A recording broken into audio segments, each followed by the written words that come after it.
Tudo bem? Hoje Boa a gente noite. Tudo bom, Jamile? Tudo Hoje a bem? gente vai fazer uma. Deixa eu só aumentar um cadinho aqui, que não ficou baixo. Olá, Silvana. A gente só espera um pouquinho para começar, Jamile, porque até ele entregar tal serviço. Tá certo. Olá, Deisiane, Luiz. Olá, pessoal, como é que vocês estão? Tudo tranquilo? E aí, aproveitando, aqui no Rio está começando a ficar mais friozinho, né, Jamile? É E aí verdade. tá. O pessoal aí, ó, pode começar a ver live e praticar o que a gente coloca lá. É hora aí de começar a produzir pro negócio. Sim. Olá, sejam muito bem-vindos. Então, pessoal, vamos começar então hoje a live. Sejam bem-vindos a mais uma série, né, da série Movimento Gestão Salva Negócios. Estamos hoje no Instagram. Você aí que tem nos seguido, compartilhe essa live com o pessoal que você conhece que precisa desse conteúdo. E também não se esqueçam de se inscreverem lá no Instagram, que é a nossa outra rede social, e que lá a gente consegue passar muito mais arquivos, muito mais documentos para vocês, com dicas e com até planilhas e tal, que a gente, né, não consegue passar para vocês nas outras redes, né? Então é importante.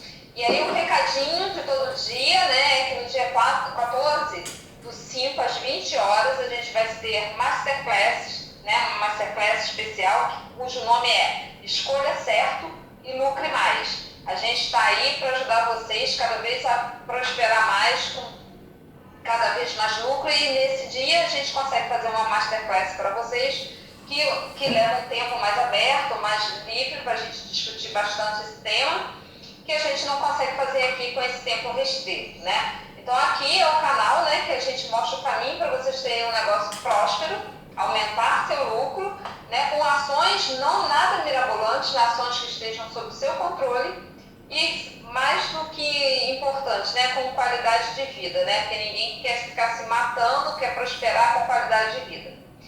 E aí, eu sou a Mary Gomes, Raquel Travassos, que é a minha sócia, está nos assistindo, e hoje a gente tem uma grande convidada para o episódio Dá para ser ágil e eficaz ao mesmo tempo?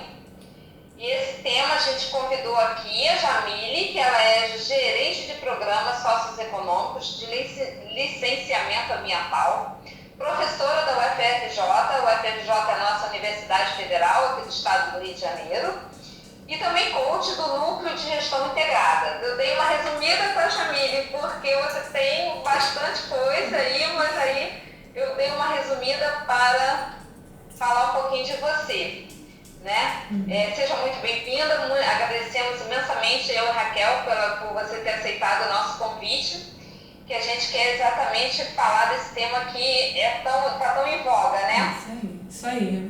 Boa noite, meninas. Tudo bem, Raquel? Obrigada pelo convite. Mari, obrigada.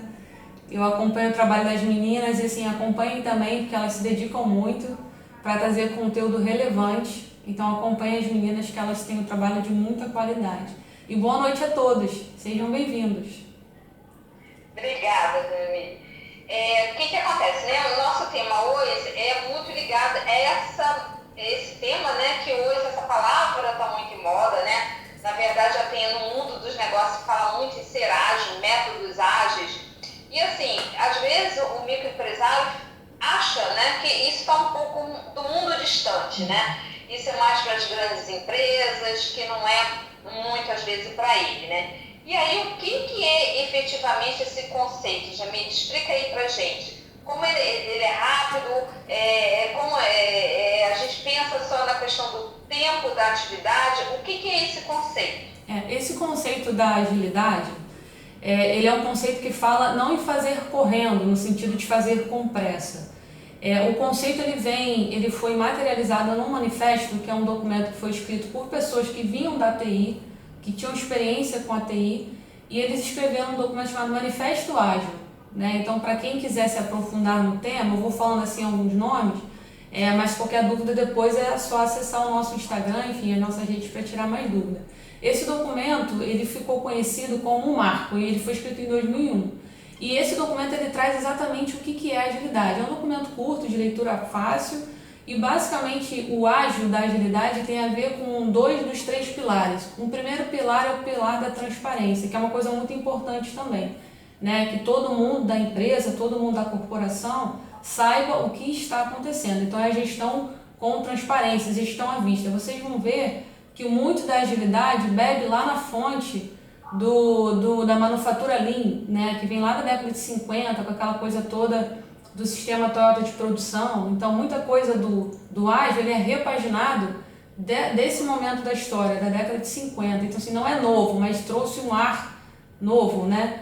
Que é um ar dos anos 2000. E o ágil do ágil aí, né, que a gente fala, é justamente um dos pilares do ágil, é a inspeção.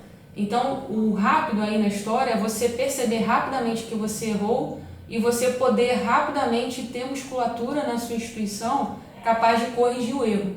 Isso é o outro pilar da agilidade, a inspeção. E o terceiro pilar é a adaptação. Você também ser hábil, você também ser ágil no sentido de se adaptar a uma demanda que está surgindo no mercado.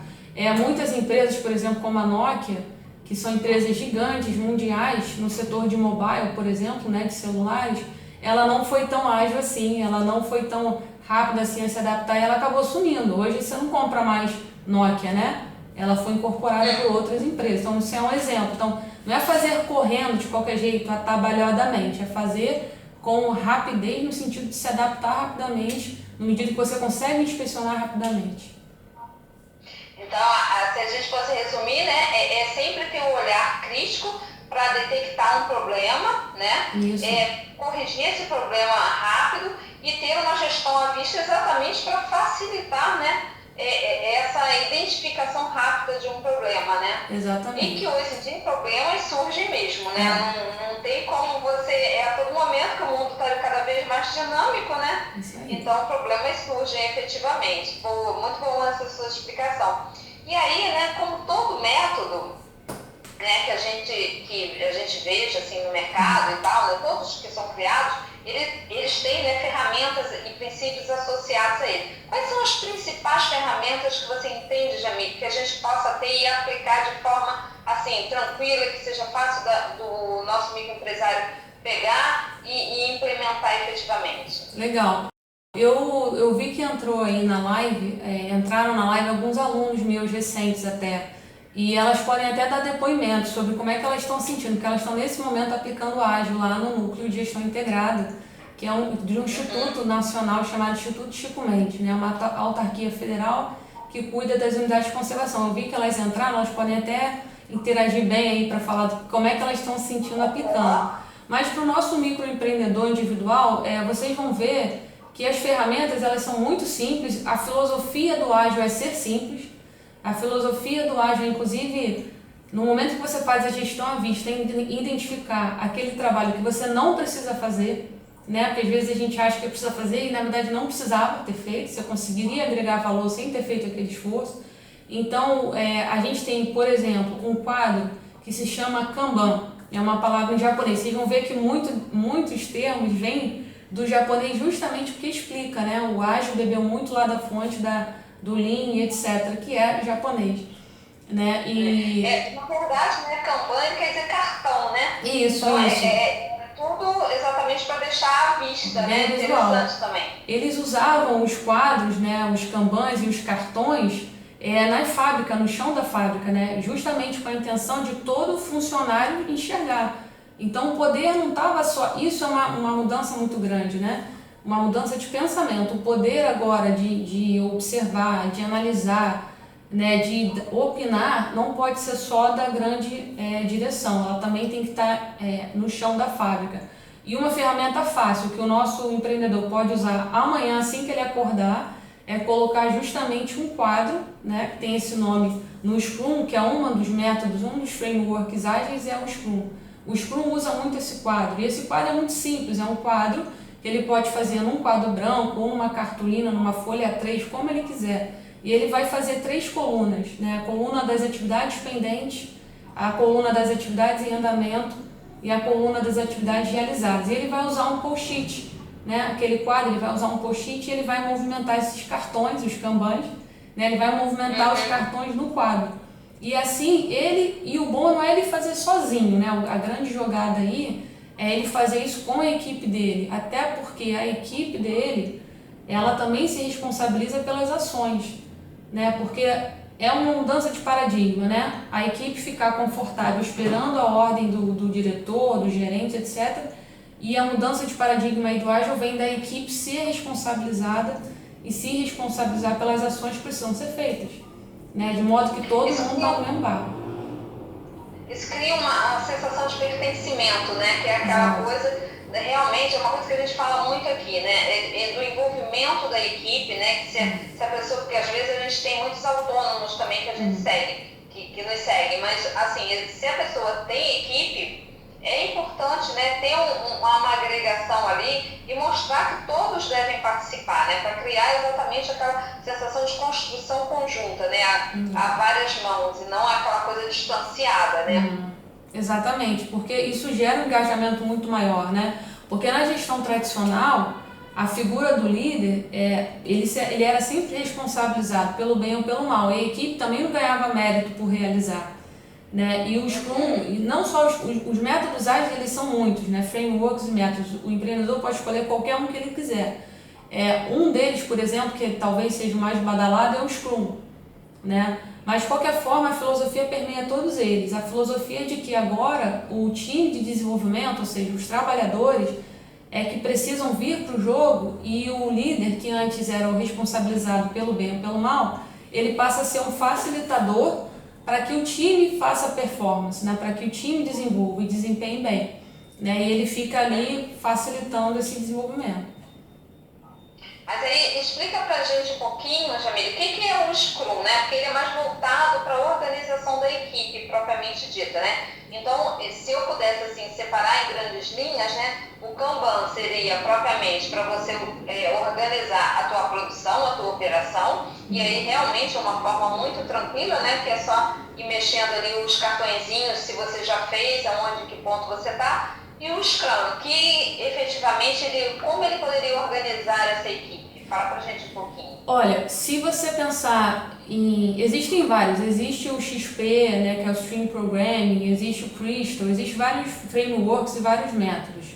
Vamos falar dos dois que talvez seja mais próximo do nosso empreendedor, porque os outros têm mais uma pegada voltada para a TI. O Kanban e o Scrum a gente pode usar para fábricas e empresas de qualquer tipo, né? Até mesmo se você pensar na filosofia, por exemplo, do Extreme Programming, que é uma filosofia onde dois programadores de software programam um com o outro, você também pode usar essa filosofia, que é a colaboração. É melhor você desenvolver um relatório colaborativamente do que sozinho, é melhor você pensar num design em dupla do que sozinho, né? É o que você e a Raquel fazem, por exemplo. Vocês estão fazendo a filosofia do XP, né? Que é fazer duas e não fazer uma só. Né? Então, assim, a filosofia... Foi muito mais, né? Exato. A filosofia, ela abarca. Agora, objetivamente, para o nosso empreendedor, o Kanban serviria mais para ele pensar em processo. Ou seja, no processo dele, aonde é que está acontecendo o gargalo. E aí, o Kanban, ele produz um gráfico, né? Quando você aplica o método todo, você consegue, com um artefato, ter um gráfico em que a faixa onde o processo está engargalando, né, travando, ela começa a engordar. Então fica fácil na parede de uma sala, na parede de uma sala de reuniões, você vendo que aquilo ali está empilhando. Significa que naquele momento ali, naquele ponto, o processo está precisando ser revisto porque ele está empilhando o trabalho. E empilhar trabalho é ruim. Interessante esse ponto, Jamile, porque a gente fala muito aqui de desperdícios e custos, né? Se está engargalando, ele está aumentando o quê? O seu custo, né? Porque você está gerando um desperdício ali. Se você está gerando desperdício, teu custo está aumentando, seu lucro está diminuindo, né? E é o que exatamente ninguém quer, né? Ele é bem visual para isso, né? Ele é bem visual, porque todo estoque ele gera custo porque ele deprecia, né? Até conhecimento deprecia, né? Se você pensar que a gente é um profissional que trabalha com conhecimento, até estocar conhecimento deprecia, né? Você leu, não usou, depreciou, já era. Você tem que estudar mais e não usou, né? Um bom ponto. Exato. Um bom ponto. Que também é uma coisa que a gente também costuma falar muito aqui, que você estuda, aprendeu um conceito novo, aplique. Exato. Porque senão aquilo acaba se perdendo e daqui a pouco o assunto, o conceito já caducou, né? E você perdeu, realmente, é um bom ponto. Não praticou, né? E aí vai também cair naquela angústia, né? Que parece que os empreendedores às vezes precisam estudar, mas por não praticar vai gerando mais insegurança, né? Porque, poxa, eu sei tanto, mas na hora de aplicar gera insegurança, gera sempre a sensação que precisa estudar. Então o que a gente fala muito, né, Meire, é estuda e aplica, né? Que é bem o conceito, né, do PDCA, lembra aquele velho e bom PDCA, né? Você planeja, né, executa, checa o que você fez de errado ou de certo, corrige e vai, e continua, não para. É um ciclo, né? Na verdade é exatamente esse ciclo que faz exatamente a gente agir, né, de forma com substância, né, digamos assim. Porque você vai testando e aí não deixa o problema até se alongar muito, né? Na verdade, esse olhar crítico a cada momento, identificando logo o problema, faz com que você corrija e a coisa não comece a tomar uma dimensão que depois você tem um prejuízo muito grande, né? Isso é importante, né? E os métodos ágeis faz isso encurtando esse ciclo no tempo. Então, ao invés de você demorar um ano para planejar, executar, corrigir, né, e adaptar, checar e corrigir, você faz isso em ciclos cada vez mais curtos. Essa é uma vantagem da metodologia ágil. E você tinha me perguntado sobre o Scrum. A diferença entre o Kanban e o Scrum, o Kanban ele vai ser aplicável mais para processos, né? Então o empreendedor vai conseguir ver exatamente onde o processo dele prendeu, porque a faixa vai começar a engordar. Já o Scrum, ele vai servir mais para o empreendedor tocar o dia a dia dele, né? Tocar o dia a dia dele como se fosse um projeto, né? Então serve mais para execução de projetos. Então, por exemplo, o projeto de uma nova fábrica, um projeto de uma nova bolsa, de um novo sapato, de um novo perfume, né? Então o Scrum ele vem para executar, ele é mais uma perspectiva de execução do que de processos. Entendi. Porque é uma coisa mais ligada à operação, né, efetivamente, né? E até se fala daquela coisa, porque até um dos temas que a gente colocou foi há uns dias atrás, sobre como fazer uma reunião rápida, né? E essa é um dos itens que se fala também, né? Você ter a reunião até de pé, se for o caso, né? Para ela ser ágil efetivamente, todo mundo passar o que tem que passar, tirar as dúvidas que tem que tirar, mas de uma forma muito mais objetiva e clara, né? Isso, exatamente. O Scrum ele prevê algumas cerimônias, né, no meio que dão a substância, o esqueleto do Scrum. Todas essas cerimônias elas têm tempos definidos, justamente para que ela não crie um alongamento desnecessário, né, para que ela tenha a assertividade que a gente precisa e para que a gente, depois da reunião, vá para a ação, né, e não fique naquelas reuniões que demoram o dia inteiro e aí a conclusão no final da reunião é que a gente tem que marcar uma outra reunião. É terrível quando isso acontece.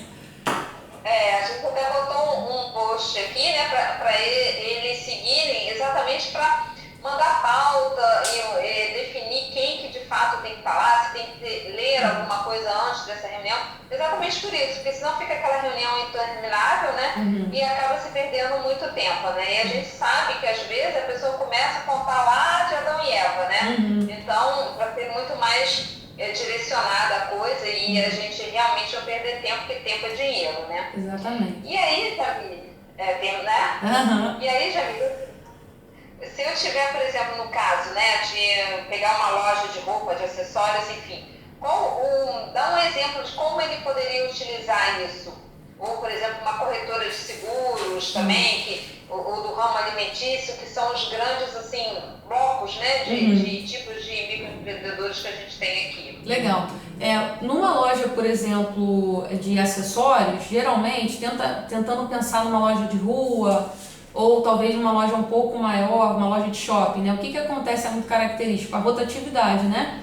Tem o turno da manhã, o turno que chega à tarde para ficar até de noite, então existe uma rotatividade muito grande das pessoas. E uma vantagem dos métodos ágeis é essa gestão à vista, ou seja, a equipe da manhã que vai embora e vai ser rendida pela equipe à tarde, vai facilitar a comunicação entre elas se essa gestão estiver na parede. Então, por exemplo, o quadro Kanban é um recurso que o empreendedor amanhã mesmo pode colocar. E no quadro Kanban é assim, é uma tarjeta, né, começa aqui um post-it, e nessa tarjeta vai ter a atividade escrita e vai ter o nome do dono da atividade.